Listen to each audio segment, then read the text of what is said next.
ya? Ya, Bu.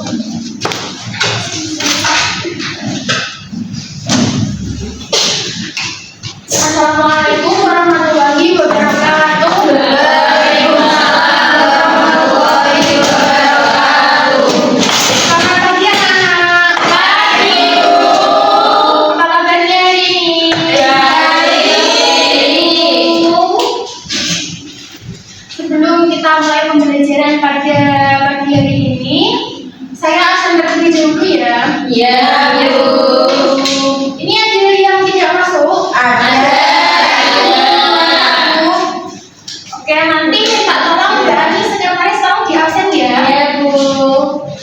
Dan sebelum kita mulai pembelajaran pada pagi hari ini, alangkah baiknya kita berdoa terlebih dahulu. Berdoa dimulai.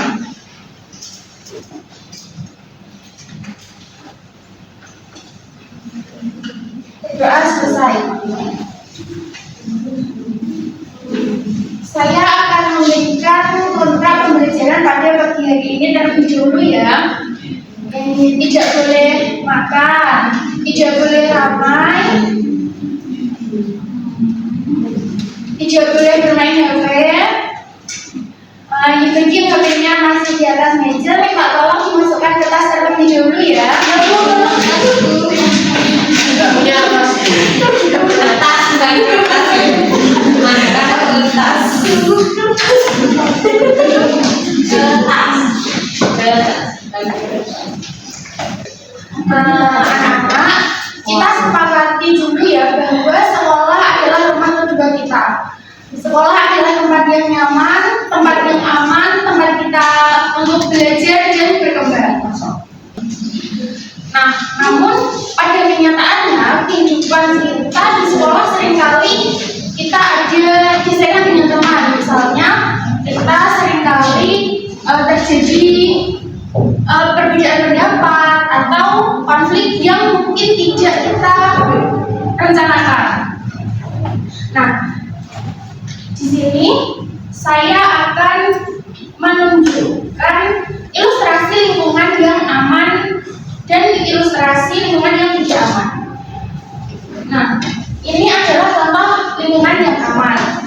Misalnya bekerja sama dengan teman dan saling membantu dan mengajari teman yang belum memahami materi pelajaran. Ini contoh lingkungan yang tidak aman. Nah, ini teman sedang membicarakan teman yang ada di depannya. Nah, kalau yang ini ada yang tahu ini gambar apa? Dibully, Bu. Iya, dibully. Saya pernah di posisi itu, Bu. Kamu pernah? Apa yang kamu lakukan? Diam. Karena saya diam. Nah, ini adalah betul Bapak yang Barisa. Ini adalah bullying. Nah, ada yang tahu bullying itu apa?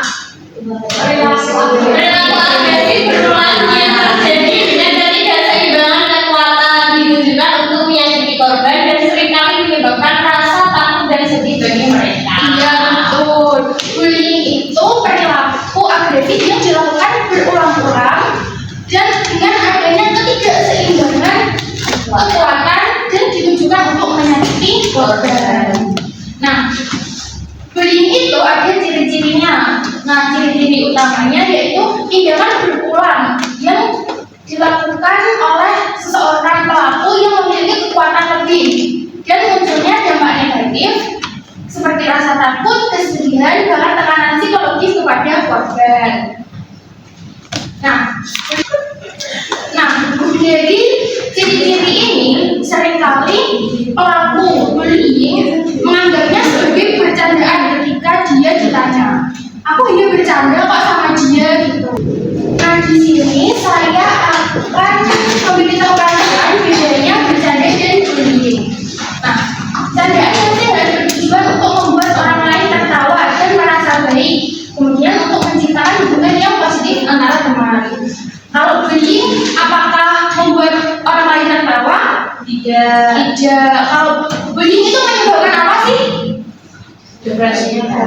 Depresi, betul. Lagi apa lagi? Stres. Iya, korban bisa stres. Nah, Jadi sisi keseimbangan dalam bercanda, kekuatan antara dua belah pihak itu seimbang, tidak ada yang merasa tertekan dan terancam. Sehingga setiap orang ketika bercanda itu merasakan kenyamanan, bukan tekanan yang berlebihan. Nah, dampaknya dari sisi dampak, jika bercanda menyebabkan rasa sakit atau tidak nyaman, itu namanya bukan bercanda, namanya apa? Anak bullying. Namanya bullying. Nah, bullying itu dapat mengakibatkan dampak emosional negatif bagi korban dan merusak hubungan sosial. Selanjutnya saya akan Oke, lanjut ya. Lanjut ya. Nah, di sini ada beberapa jenis bullying. Ada 4 bullying. Ayo, siapa yang mau baca? Ali 4 ya. Ini ada apa saja bullying? Verbal, Kemudian sosial, lagi fisik, dan cyberbullying. ya, bullying verbal itu apa? Ada yang tahu? Hinaan dan ejekan yang menyakiti perasaan seseorang. Nah, ada yang bisa mencontohkan 3 perkataan yang bullying verbal. Kecil. Oh, kamu kecil. Dia Pendek. dia berkenaan. Dan itu bukan bullyingku, memang Iya, Bu. Nah, berarti di situ kan mengandung ejekan ya, dia Iya. kecil gitu. Dia bener jangan Iya, Bu. Nah, kemudian bullying sosial. Bullying sosial yaitu mengucilkan dan menyebarkan rumor yang merugikan reputasi korban. siapa ibu? Pernah nggak kalian misalnya saya kasih contoh ya, si A dan si B.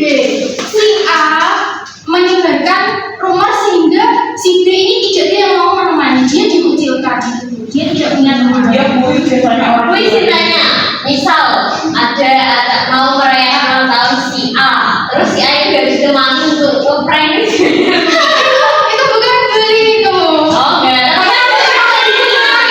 Tapi kan itu tujuannya untuk memberikan sukses kepada si A, bukan untuk menyakiti si A. berarti gak apa-apa. Gak apa-apa. Kemudian bullying fisik berupa pukulan atau dorongan yang mengarah pada cedera fisik.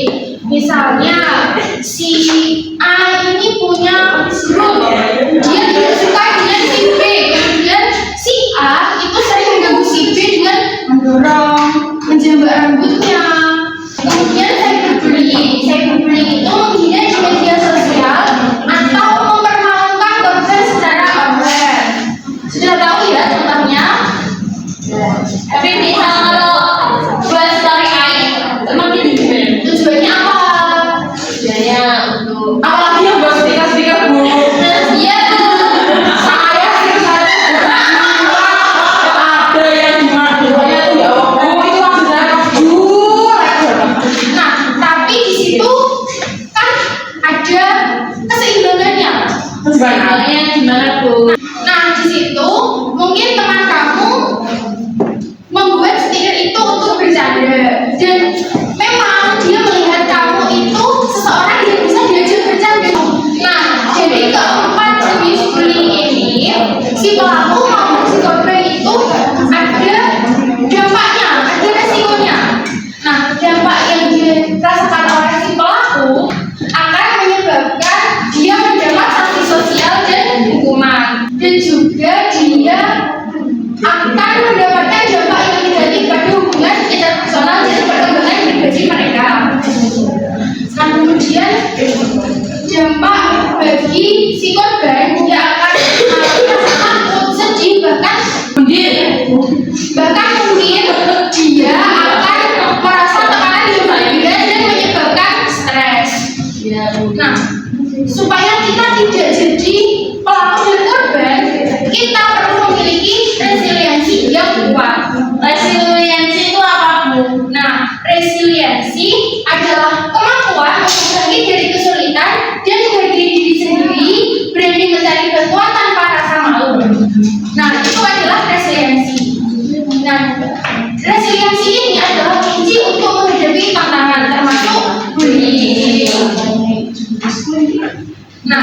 Tujuan dari resiliensi itu supaya siswa berani mencari bantuan dan menghargai dirinya sendiri, bukan hanya diam ketika terjadi perundungan atau bullying. Nah, resiliensi sendiri, saya akan memberikan strategi resiliensi. Nah, strategi resiliensi yaitu dengan stop, work, dan talk. Waalaikumsalam. Mas langsung duduk saja ya.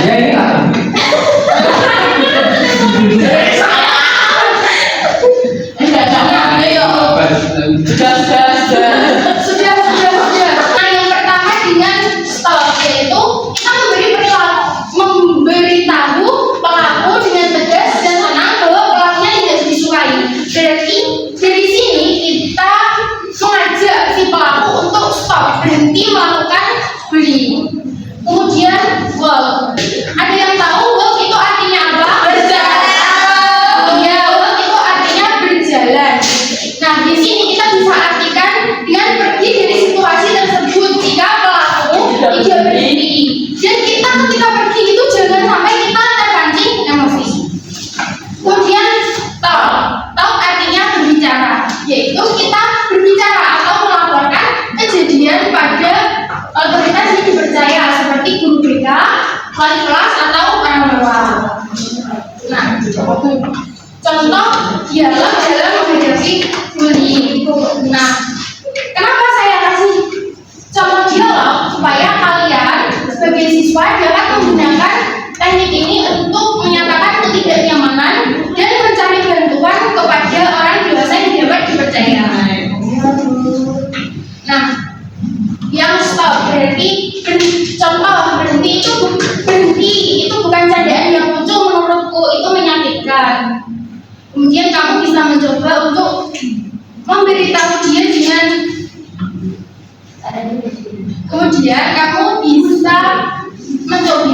memberitahu dia lagi dengan lebih baik. Kemudian kamu bisa memberitahu dia lagi dengan